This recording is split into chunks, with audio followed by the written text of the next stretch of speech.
Welcome to Podcast 360, powered by the Podcast Academy. In 3 questions answered in 60 seconds each, you'll experience a 360-degree view of podcasting from a lineup of industry experts. The hosts of your favorite podcast will take turns interviewing each other, creating a chain of podcast knowledge and perspective. There we go. Let's meet our industry experts. Today's host is... Hi, I'm Scott Johnson. I'm the founder of the Frog Pants Network, various shows like The Instance, The Morning Stream, Core, Film Sack, and you heard me last week, the guest of Veronica Belmont, host of Sword and Laser. And who is our guest this week? I'm Robb Dunewood. I'm the co-host and writer-producer of Daily Tech News Show. I also am the host and founder of the Tech Jawn, a weekly technology show that showcases and focuses on people of color. First, the game before the game. We ask our guests to share 2 truths and a lie. Our host will guess which is the lie, and we'll find out the answer together at the end of our conversation. Let's play Podcast 360. Well, Rob, I'm really excited to have you as a guest here on Podcast 360. Thanks for joining me, man. I'm excited to be here, man. I'm glad you thought of me. Yeah, heck yeah. I love your views. I love your tech show, and I just think you've got a perspective that not a lot of people have out there. And so this is going to be exciting to me because I don't think I've ever heard you lie. So here we go. Every single episode of Podcast 360 kicks off with this round of 2 truths and a lie. Rob, are you ready to give us your 3 facts? Let's do it. All right. I'm going to then make a guess based on what you've told me, but remember to hold the correct answer until the end of the conversation. At that point, we're going to find out where you lied and see if I get it right or not. So let's hear it. What do you have? So let's go with the first one. After recording the pilot episode of a new tech show, all the hosts got invited to travel to Atlanta to appear on stage at a conference hosted by Microsoft, the technology conference hosted by Microsoft, where they wanted to present our show to the world because they wanted to make sure that we did it and got past just the pilot episode. Oh, wow. All right. That's a good one. I like it. Seems okay, second viable. one. Second one. Yeah. I got into a fender bender with 3-time Rock and Roll Hall of Fame inductee Eric Clapton when he was backing out of a parking space at a grocery store. Okay. Oh, man. We have swung in a very different direction on that one. Okay. Right. And then the last one. While visiting the campus of BlackBerry at the time, Research in Motion, the co-CEO and founder of the company, Mike Lazaridis, popped into the marketing meeting that I was in because he thought the name of my podcast and blog at the time was really cool. All right. So someone really liked the name. Azaritis thought you had a cool name. All right. I'll have to be honest. All of these sound like they're plausible, so you're really going to get me with this one. But it must be, real quick, it just must be a blast being in Atlanta or in the Atlanta greater area because there's so much happening in film and in TV and tech and stuff there all the time. So even though I don't know that really leads me to think your first truth or lie is a truth or a lie, it does seem like you have access to a lot of cool stuff coming through that town. I'm only there occasionally. I've got family that lives there. So it was kind of cool in this case to be, flown out if that actually was a true thing that happened. I don't know if that worked or not, but that was my best attempt at that. All right. My guess is going to be that the lie is the Eric Clapton in the parking lot thing. I think that'll be the lie. If it's not the lie, I'll also be delighted because I need to know more. But I think that might be the lie. You don't have to tell me yet, though, so hang on to that. Now it's time for 360. I'm going to ask you 3 questions related to podcasting. You'll have 60 seconds to answer each one. Once we get through your rapid round of answers, we can pick one of the subjects we cover to talk a little bit more detail about that. Are you ready to go? Let's do it. All right. What made you decide to get involved and co-create a podcast that is not just centered around technology, but centered around Black voices in technology and that perspective? Did it feel like that was missing from the tech coverage that was already out there? Something I have said for years is that technology is technology, but it often hits communities of color differently. And having been around the podcasting space for, I've been podcasting for 18 years and been talking about tech for much longer than that. There just weren't a lot of voices that sounded like mine. There weren't a lot of faces that looked like mine that like to talk about tech in the way that I like to talk about it. So, I got together with a couple of friends and we decided to do a tech show that specifically would talk about just the daily tech that was happening, the weekly tech that was happening, but we specifically would look for content that would be, that would affect or disaffect the African American community specifically. And, I've been doing that show for just over 3 years now, and it's been a blast since we started it. Awesome. Yeah, it's a really cool aspect of the show that I don't think enough people have discovered. It's really great to get that kind of perspective because, quite frankly, I just don't have it, and I love tech. So keep that show up. I love it. Second thing I was going to ask you is, you work a lot with Tom Merritt, as do I. Been friends with that guy for a long time. In fact, you're a regular host on the show.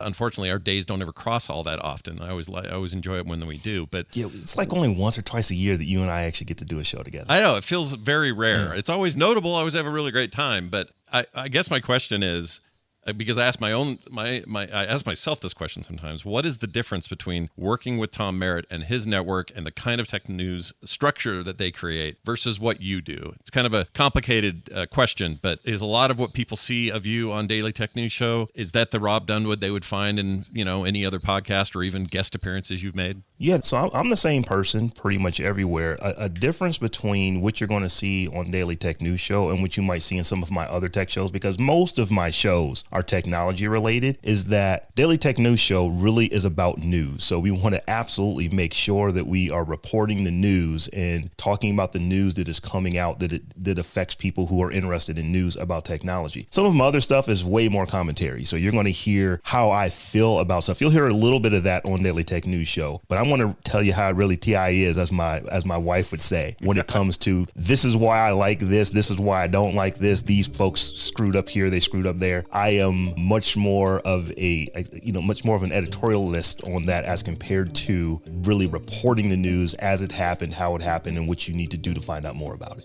I love it. Now, if I was to jump to the future a little bit and ask you what you think the most significant technological advancement will be, let's say in the next 5 to 10 years, what do you think that would be? I know a lot of people would immediately default to AI and maybe self-driving cars, or some of the stuff we're sort of used to dipping our toes into right now. But if you had to reach out there and think about the most impactful thing of the next 5 to 10, what do you think it is? I hate to sound like a broken record on this, because it's going to be AI. Not necessarily the large language model stuff that we're being influenced by today. When you think about LLMs, they really are just really good at just predicting the next letter or predicting the next word. They aren't necessarily thinking. They've just looked at a lot of information and predict that this might be the thing you're going to say next, the thing that's going to happen next, based off of predictive models. I think, however, when we get into generative AI, this is where AI starts thinking for itself. That's going to be a game changer. One of two things is going to happen. It's going to change the world as we know it, or is going to destroy the world as we know it. Not sure which one of those two things is going to be the truth of the matter, but I do believe that AI, particularly when we start getting into generative AI, when these things are thinking for themselves and creating themselves, that's where we're really going to see just wild changes in how things get done on Earth. I don't mean to be pedantic with that, but it's pretty big. I tend to agree with you. Well, you did great. Thanks for the rapid round. We are no longer on the clock, so we can actually revisit any of these subjects that we've covered and talk about any of them in a little bit more length. Any of these that you'd like to expand upon, and AI can be one of them, Podcast 360 will be back in just a moment. And we're back with Podcast 360. You like the Tech Jawn. Let's talk about how I might be a little different on the Tech Jawn than what you might see me daily when I'm doing headlines or doing Daily Tech News Show. Sure. We can definitely talk about it. Why do you think that is? Is it because Tom is a taskmaster that keeps us all in line, or is it something else that makes you different in your own show versus somebody else's? Well, I think Tom at heart, when he built Daily Tech News Show, he did so from the lens of a journalist. So he's got a set of core principles about, I want to report what happened, give you a bit of commentary on it, but ultimately he is just there for the information. He's there to give people the information that happened and allow them to make their determination on whether they find out more about it, or if they want to hear opinions on it, those type of things. He's Walter Cronkiteing it. He's giving you the news the way that it is. Yeah. And so when I joined Daily Tech News Show, that was one of the core principles. Like, hey, this is how we do the news here. I also enjoy doing, the type of show to where, one of my longest running podcasts, I started back in 2008. We still do it with a couple of buddies, where we talk about tech like we would talk about football. So I am not an Apple person. I will talk about Apple all day long and all the things that I hate about that company on one show, while on another show can actually understand that Apple has done a lot of good things in the world. Like, I'll give you an example. The FDA just approved the ability to use software over the counter for hearing aids. That personally affects me. So I think that Apple, being the company that they really approved this for, is kind of awesome. You're not going to hear me say that on SMR podcast, because I hate Apple, but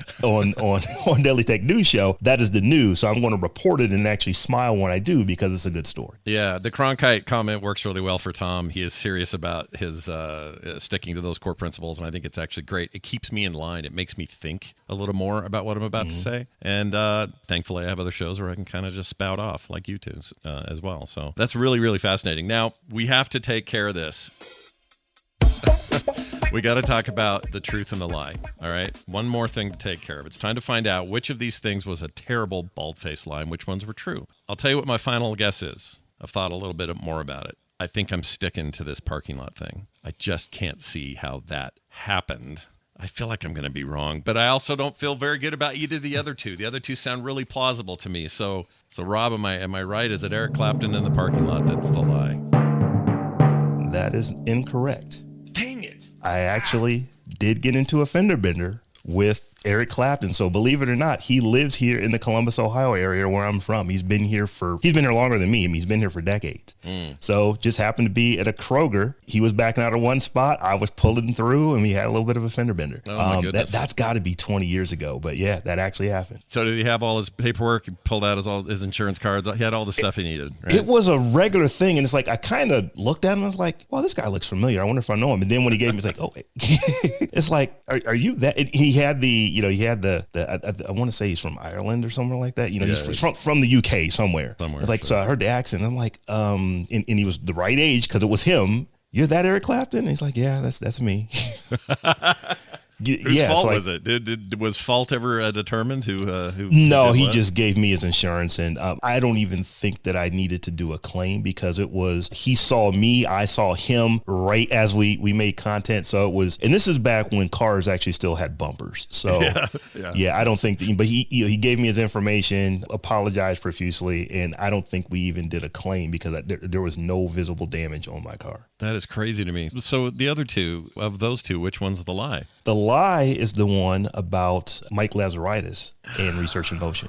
There's true parts to it. Yeah. But I was actually there, but no, he did not he did not come in and interrupt a marketing meeting just to say, hey, I think the name of your website is really cool. If anything, I'm surprised I didn't get a cease and desist because at the time, the name of the company is Research in Motion and the name of my website was Remarkable. I absolutely was playing on their trademark to the point that I was even using their logo in my, I was using their logo in the way that I spelled out the name Remarkable. So sure, yeah, that one is not true. I wish that it was, but it is not true. Well, then that means your first true is even more impressive. Getting flown out there to talk about your show, that's a big deal. Did you see that coming? That feels like I did not see that coming. I did not see that coming. So this actually is another extension of Daily Tech News Show. I was asked to do an experiment week. 1 week in August, DTNS shuts down and we invite other people into the show to actually present a show idea. And this is how the Tech Jawn was born.